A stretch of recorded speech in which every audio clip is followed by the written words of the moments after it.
শুভ সন্ধ্যা। প্রথমেই প্রথম আলো বার্তার সমস্ত দর্শকদের জানাই শুভেচ্ছা, অভিনন্দন এবং শুভকামনা। প্রত্যেক দিন বলি যে এই প্রতিবেদনটা দেখার জন্য আজকে বিশেষ করে প্রথম আলো বার্তার পর্দায় প্রথম প্রতিবেদন আজকে আমি দিচ্ছি। আপনাদের ঘেন্না করবে, আমার যেমন প্রতিবেদনটা দিতে ঘেন্না করছে, তেমনি আপনাদের শুনতে বা দেখতে ঘেন্না করবে। আজকের প্রথম প্রতিবেদন দেখুন। হুগলি জেলায় 2.5 বছরের এক ছোট্ট শিশুকে যৌন হেনস্থা করল নিরাপত্তা কর্মী। আজকের প্রথম হেডলাইন এটা থাকবে। সরাসরি দেখুন আমাদের প্রথম আলো বার্তা থেকে। আমি অমল চ্যাটার্জি। যেটা দিয়ে আমি শেষ করেছিলাম আমি সেখান থেকে শুরু করছি। 2.5 বছরের একটা শিশুকে হুগলি জেলার উত্তরপাড়া একটা বেসরকারি স্কুলের নিরাপত্তারক্ষী শ্লীলতাহানি করল। এটাই হচ্ছে আজকের প্রথম আলোর বার্তার প্রতিবেদন, যেটা দেখলে গা ঘিন ঘিন করবে। আমরা প্রথম আলোর বার্তার পর্দায় সরাসরি উত্তরপাড়া থানাকে আমরা আবেদন করছি সেই বেসরকারি স্কুলের নিরাপত্তা রক্ষীকে এমন শাস্তি দেয়া হোক যাতে আর 5 জন ধর্ষকরা, মেন হচ্ছে ধর্ষকদের বিচার চাই। আপনারা অবশ্যই এটা দেখে আপনাদের মতামত জানাবেন, অন্তত আজকের জন্য, এই শিশুটার জন্য। যে শিশুটা 2.5 বছরের একটা ছাত্রী, সেই শিশুর, তার জন্য, সেই ধর্ষকদের বিরুদ্ধে আজকে আমি চাই আপনারা কমেন্ট করবেন ধর্ষকের কি শাস্তি হওয়া উচিত। এইবার দেখুন, গতকাল দুপুরবেলায় হুগলি জেলায় উত্তরপাড়া একটা বেসরকারি স্কুলে গার্ড 2.5 বছরের একটা শিশুকে যৌন হেনস্থা করল। কিরকম সাহস সেই ধর্ষকের! চারিধারে ধর্ষক কিন্তু ছড়িয়ে আছে। বেছে নিতে হবে, চিনে নিতে হবে, আর শাস্তি দিতে হবে। আর আজকে অন্তত আপনাদের বলছি, সেই শিশুটার মুখের দিকে তাকিয়ে তাহলে আমরাও সাহস পাব। আপনারা অবশ্যই কমেন্ট করবেন। এইবার দেখুন, সেই উত্তরপাড়া বেসরকারি স্কুলের আগে অভিভাবকদের দেখাচ্ছি, তাদের বক্তব্য দেখাচ্ছি, আমি দেখাবো। তারপর প্রিন্সিপালের বক্তব্য আমি দেখাবো, উত্তরপাড়া পৌরসভার ভাইস চেয়ারম্যানের বক্তব্য। প্রথমে দেখুন সেই অভিভাবকরা কি বলছে আমাদের প্রথম আলোর বার্তার পর্দায়। সরাসরি দেখুন। এবার দেখুন এই ঘটনায় প্রিন্সিপাল, ম্যাডাম প্রিন্সিপাল কি বলছে। তিনি কি জানেন না যে এখন বাচ্চাদের শেখানো হচ্ছে good touch and bad touch. এটা শেখানো হচ্ছে, খুব সুন্দর জিনিস।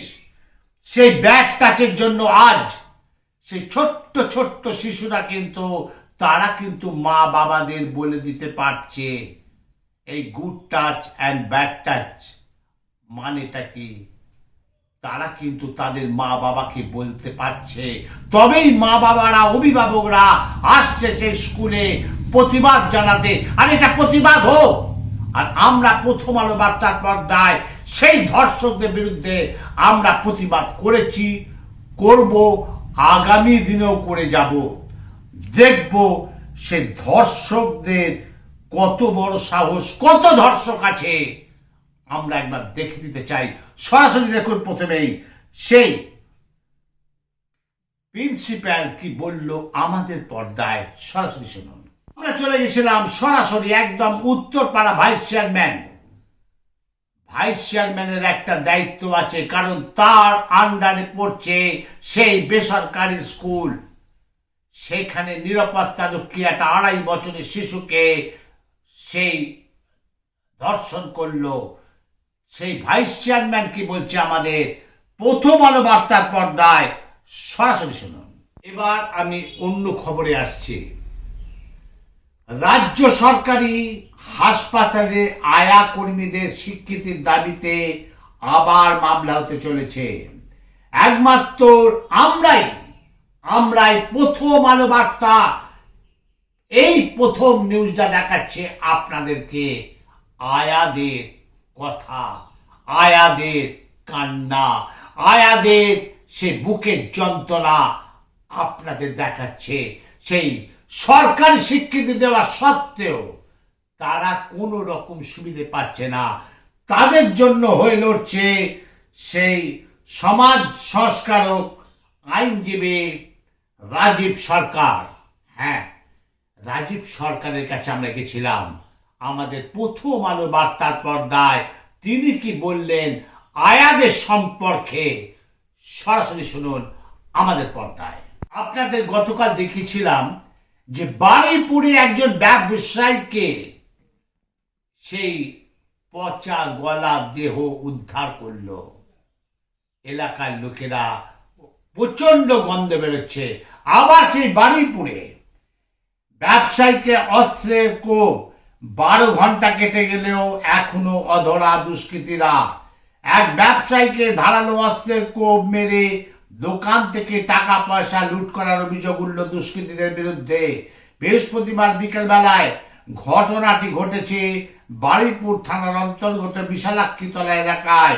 ওই এলাকায় নিজের বাড়িতেই একটি আসবাবপত্রের দোকান রয়েছে। জাকির হোসেন মোল্লা নামে এক ব্যক্তি। অভিযোগ, এই দিন বাইকে করে 4 জন এসে ক্রেতা সেজে দোকানে ঢোকে। এরপর ওই ব্যবসায়ীকে বেঁধে রেখে মারধর ও ধারালো অস্ত্রে কোপ মেরে বাড়ি ও সংলগ্ন দোকান থেকে টাকা পয়সা নিয়ে পালায়। গুরুতর জখম অবস্থায় ওই ব্যবসায়ী বারুইপুর মহকুমা হাসপাতালে নিয়ে আসেন এলাকার মানুষজন।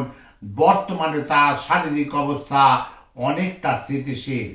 পুরো ঘটনা শুরু করেছে বারুইপুর থানার পুলিশ, তদন্ত শুরু করেছে। সেই দৃশ্য দেখুন আমাদের প্রথম আলোর বার্তার পর্দায়। সেই বাড়ির লোক কি বলছে, এলাকার লোক কি বলছে, সরাসরি আমাদের প্রথম আলো বার্তার পর্দায়। আবার সেই প্রমোটার, যে প্রমোটারের এগেনস্টে প্রথম আলো বার্তা সবসময় সোচ্চার হয়, সবসময় প্রতিবাদ করে, একমাত্র প্রথম আলো বার্তার পর্দার প্রতিনিধিরা এবং আমরা সাংবাদিকরা। যেটা অন্য চ্যানেল দেখাবে না, আমরাই দেখাই, আমরাই প্রতিবাদ করি সেই প্রমোটারের বিরুদ্ধে। বহুতল আবাসন থেকে ছিঁড়ে পড়ল লিফট। আশঙ্কাজনক অবস্থায় এক রক্ষণাবেক্ষণ গাফিলতির অভিযোগ তুলে দুর্গাপুরের তপবন সিটিতে আবাসন কর্তৃপক্ষের বিরুদ্ধে আবাসনের সামনে ক্ষোভে ফেটে পড়লেন আবাসিকরা। গুরুতর আহত অবস্থায় এক ব্যক্তিকে বিধাননগর একটি বেসরকারি হাসপাতালে ভর্তি করা হয়। দুর্গাপুরের তপবন সিটির 58 নম্বর টাওয়ারের 5 তলা থেকে লিফটে চেপে নিচে নামার জন্য লিফটে চেপেছিলেন ওই ব্যক্তি, কিন্তু লিফটে চাপা মাত্রই একেবারে নিচে সে লিফট ছিঁড়ে পড়ে যায় সেই ভদ্রলোক। গুরুতর আহত ওই ব্যক্তি দেখতে পেয়ে নিরাপত্তা রক্ষী ও আবাসিককে লিফটের দরজা ভেঙে ভেতরে ঢুকে ওই ব্যক্তিকে উদ্ধার করে। বিধাননগর একটি বেসরকারি হাসপাতালে তাকে নিয়ে যায়। তার অবস্থা আশঙ্কাজনক। তাহলে বুঝতে পারছেন তো, সেই প্রমোটার, সেই প্রমোটারের বাড়ি, সেই প্রমোটারের ফ্ল্যাট, সেই প্রমোটারের লিফট, সবটাই কিন্তু ভেজাল। প্রমোটারই কিন্তু মানুষকে মারে। আবার বলছি, এই প্রথম আলো বার্তার সমস্ত সাংবাদিকরা কিন্তু সোচ্চার হবে, প্রতিবাদ করবে প্রমোটারদের বিরুদ্ধে। সেই ছবি দেখুন, লিফট ছিঁড়ে যাওয়ার পর লিফট সেই ফ্ল্যাটের আবাসিকরা কি বলছে, এলাকাবাসী কি বলছে, সরাসরি আমাদের প্রথম আলো বার্তার পর্দায়। এইবার একটা মর্মান্তিক খবর।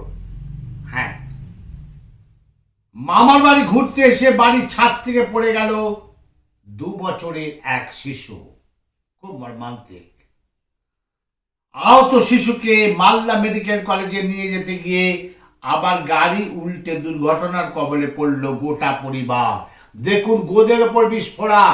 আগে সেই বাচ্চা মেয়েটা ছাদ থেকে পড়ে গেছে, তার পরিবার যখন গাড়ি নিয়ে যাচ্ছে তখন সেই গাড়ি পাল্টি খেয়ে পড়ল খাদে। সমস্ত পরিবারটা এখন হাসপাতালে। মালদা মেডিকেল কলেজে বাচ্চা সহ ওই পরিবারের 4 জন চিকিৎসার জন্য ভর্তি। এই ঘটনায় মোথাবাড়ি এলাকায় চাঞ্চল্য ছড়িয়ে পড়ল। গোদের ওপর বিস্ফোরা। আগে বাচ্চা মেয়েটা ছাদ থেকে পড়ে গেছে, তারপর যখন ওই বাড়ির লোকেরা, পরিবারের লোকেরা সে বাচ্চা মেয়েটাকে নিয়ে হাসপাতালে আসছে, ঠিক সেই গাড়িটা আবার পাল্টি খেলো। কিরকম দুর্ভাগ্য! দেখুন সেই দৃশ্য আমাদের প্রথম আলো বার্তার পর্দায়। এবার দেখুন, এবার আপনাদের নিয়ে একটি গঙ্গাসাগর। বেহাল ইটের রাস্তা মেরামতির দাবিতে বিক্ষোভে নামলেন গ্রামের মহিলারা। ভোট আছে, ভোট যায়, প্রতিশ্রুতি থেকেই যায়।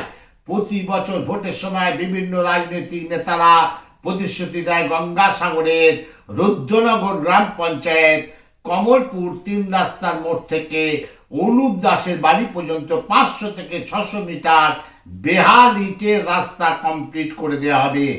আজও সেই রাস্তা বেহাল অবস্থায় পড়ে রয়েছে। গ্রামবাসীদের যাতায়াত করতে সমস্যা পড়তে হচ্ছে, জীবনে ঝুঁকি নিয়ে যাতায়াত করতে হচ্ছে এলাকাবাসীদের। আজ ওই রাস্তা মেরামতের দাবিতে কমলপুর 3 নম্বর রাস্তার বিক্ষোভ দেখায় গ্রামের মহিলারা। ঠিক করেছে, হ্যাঁ, কারণ রাজনীতির সময় রাজনীতির লোকেরা তারা সব সময় বলে এটা করে দেবো, সেটা করে দেবো, কিন্তু যখন ভোট চলে যায় কারুর পাত্তা নেই। সেখান দিয়ে বাচ্চারা স্কুলে যায়, সাইকেল যায়, কেউ যেতে পারে না। সেই প্রতিবাদ জানিয়েছে মহিলারা। সরাসরি দেখুন আমাদের প্রথম আলো বার্তার পর্দায়। একটা আজব কাণ্ড দেখাচ্ছে। দেখুন, আজব স্কুল, বিদ্যালয়, 5 জন শিক্ষক, অথচ বেলা 11টা পর্যন্ত বিদ্যালয় দেখা মিলল না একজনের শিক্ষকের। ফলে বিদ্যালয় তালাবন্ধ গেটের বাইরে দীর্ঘক্ষণ দাঁড়িয়ে থেকে বিদ্যালয় খোলার জন্য অপেক্ষা করতে থাকলো বিদ্যালয়ের কুচি কাছারা। আজ এমনটি ছবি নজরে পড়ল মালদার মানিকচক ব্লকের মথুরাপুর কাকড়িবাঁধা বাণী স্মৃতি প্রাথমিক বিদ্যালয়। জানা গেছে বিদ্যালয়ে রয়েছে 5 জন শিক্ষক, এর মধ্যে প্রধান শিক্ষক ছুটিতে আছেন, কিন্তু বাকি 4 জন শিক্ষকের মধ্যে একজনও নির্দিষ্ট সময়ের মধ্যে বিদ্যালয়ে আসেনি। তবে নির্দিষ্ট সময়ের মধ্যে এসে যায় পড়ুয়ারা। চিন্তা করুন, ছাত্রছাত্রীরা ঠিক সময় চলে এসছে। এখন মিড ডে মিল চলছে।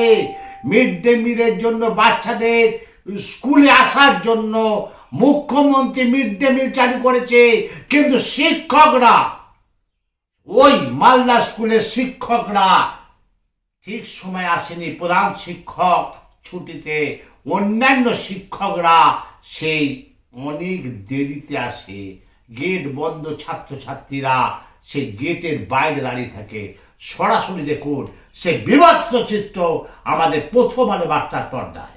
2016 সালে শিক্ষক শিক্ষিকাদের কালীঘাট অভিযানকে কেন্দ্র করে উত্তপ্ত পরিস্থিতি। আজ ধর্মতলার ওয়াই চ্যানেলে দীর্ঘদিন ধরে অবস্থানরত যোগ্য শিক্ষক শিক্ষিকারা অধিকার মঞ্চের পক্ষ থেকে মুখ্যমন্ত্রী সাক্ষাতের দাবিতে কালীঘাট অভিযানে কর্মসূচি ছিল।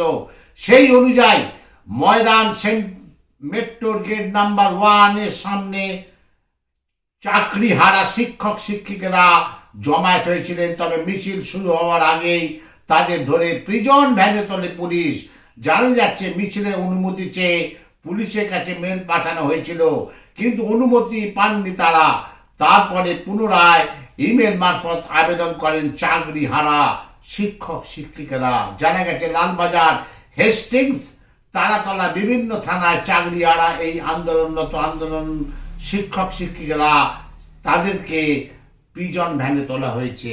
চিন্তা করুন, শিক্ষক শিক্ষকরা কিন্তু তাদের বাড়িতেও মা আছে, বাবা আছে, ছেলে আছে, মেয়ে আছে। সেই শিক্ষক হারাদের আজ কিন্তু অভিযান ছিল, সেখানে পুলিশ তাদেরকে পিজন ভ্যানে তুলে দিল, অ্যারেস্ট করলো। সরাসরি দেখুন সেই দৃশ্য আমাদের পর্দায়, এবং আমাদের পর্দায় তারা ক্ষোভে ফেটে পড়লেন। সরাসরি দেখুন। তাহলে দেখলেন আজকের প্রতিবেদন, সান্ধ্য প্রতিবেদন, এবং অনেকগুলো সাবজেক্ট আজকে দিলাম, কিন্তু তার মধ্যে মূল সাবজেক্ট হলো হুগলি জেলায় আজকের হেডলাইন হবে এটা, হুগলি জেলায় 2.5 বছরের মেয়েকে ধর্ষণ করলো সেই গার্ড। সরাসরি দেখুন আমাদের প্রথম আলো বার্তা পর্দা থেকে। আমি অমল চ্যাটার্জি।